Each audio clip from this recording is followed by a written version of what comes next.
Baik, kita lanjut ke bagian yang kedua, yaitu deret ukur dan penerapannya dalam bidang ekonomi. Pertama, kita bahas dulu apa itu deret ukur.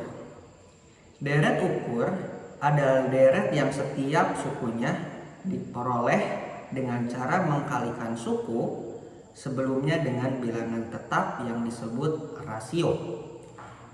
Contohnya 5, 10, 20, 40, 80. Kalau kita perhatikan, setiap angka dikali 2. Jadi bisa kita ketahui bahwa rasionya adalah 2. Berbeda dengan deret hitung yang menggunakan penjumlahan, deret ukur menggunakan perkalian.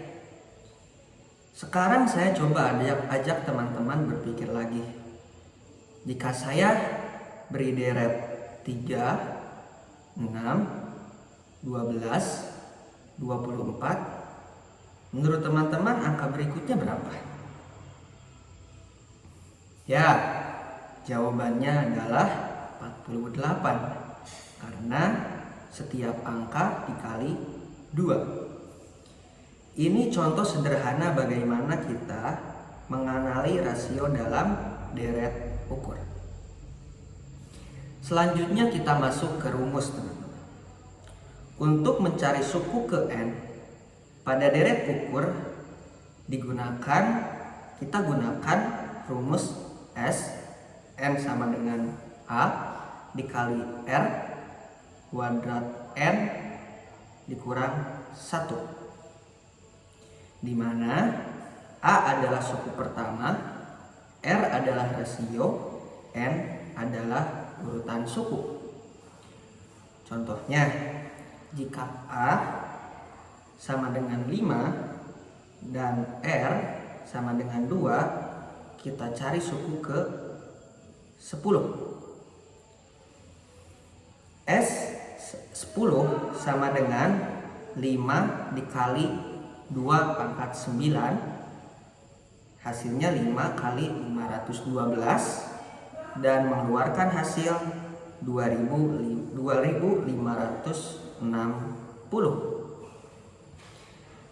Sekarang kita coba latihan lebih cepat ya teman-teman. Misalnya diketahui A-nya itu 4 dan R-nya itu 3. Berapa suku keempat? Oke, kita hitung. S4 sama dengan 4 dikali 3 maka 3 sama dengan 4 dikali 27 sama dengan 108. Jika suku keempat, jadi suku keempatnya adalah 108. Selain mencari suku, kita juga bisa mencari jumlah beberapa suku sekaligus. Rumus jumlah deret ukur adalah jumlah N sama dengan A dikali R pangkat N dikurang 1 dibagi kali R min 1. Rumus ini sangat berguna terutama ketika jumlah suku banyak, sehingga kita tidak perlu menjumlahkannya satu per satu. Contohnya, jika A sama dengan 5 dan R sama dengan 2, jumlah 10 suku pertama adalah jumlah 10 sama dengan 5 kali 2 pangkat 10 dikurang 1. Hasilnya 5 dikali 1023 dan hasilnya 5115. Oke, sekarang kita masuk ke bagian yang sangat penting, yaitu penerapan dalam ekonomi.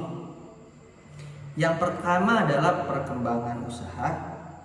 Misalnya, sekarang kita masuk ke bagian yang sangat penting, yaitu penerapan dalam ekonomi. Yang pertama adalah perkembangan usaha. Misalnya, Sebuah perusahaan mobil memproduksi 3.000 unit mobil pada bulan pertama dan setiap bulan produksinya bertambah 500. Ini termasuk deret hitung karena kenaikannya tetap. Maka pada bulan kelima produksinya menjadi 5.000 barang dan total produksi sampai bulan kelima adalah 20.000 barang. Ini menunjukkan bagaimana deret membantu kita menghitung perkembangan secara cepat dan sistematis. Tidak perlu ribet. Yang kedua adalah bunga majemuk. Ini merupakan contoh penerapan deret ukur. Rumusnya adalah sebagai berikut. Di mana P adalah jumlah awal, I adalah tingkat bunga, N adalah waktu. Contoh, jika seseorang meminjam uang sebesar 5 juta rupiah dengan bunga 2% selama 3 tahun, maka jumlah yang harus dikembalikan menjadi sekitar 5,3 juta rupiah. Jika bunga dihitung lebih sering, misalnya per semester, maka hasilnya akan sedikit lebih besar. Ini karena bunga terus bertambah dari hasil sebelumnya. Yang ketiga dalam penerapan dalam ekonomi adalah pada pertumbuhan penduduk. Dalam hal ini, jumlah penduduk biasanya bertambah kan berdasarkan persentase tertentu setiap tahun. Karena itu, pertumbuhan mengikuti pola deret ukur. Artinya semakin lama pertumbuhannya akan semakin cepat karena dihitung dari jumlah sebelumnya. Dari semua contoh ini, kita bisa melihat bahwa deret ukur dan deret hitung tidak hanya digunakan dalam matematika, tetapi juga sangat penting dalam kehidupan kita sehari-hari, terutama dalam bidang ekonomi. Sebagai kesimpulan dari bagian kedua ini, deret ukur menggunakan rasio tetap, digunakan dalam perhitungan yang bersifat pertumbuhan seperti bunga dan populasi, sementara deret hitung digunakan untuk perubahan yang bersifat tetap. Dengan memahami kedua konsep ini, kita bisa lebih mudah menganalisis berbagai fenomena dalam kehidupan sehari-hari. Sekian presentasi dari saya. Sekian penyampaian materi dari saya. Terima kasih atas perhatiannya. Wassalamualaikum warahmatullahi wabarakatuh.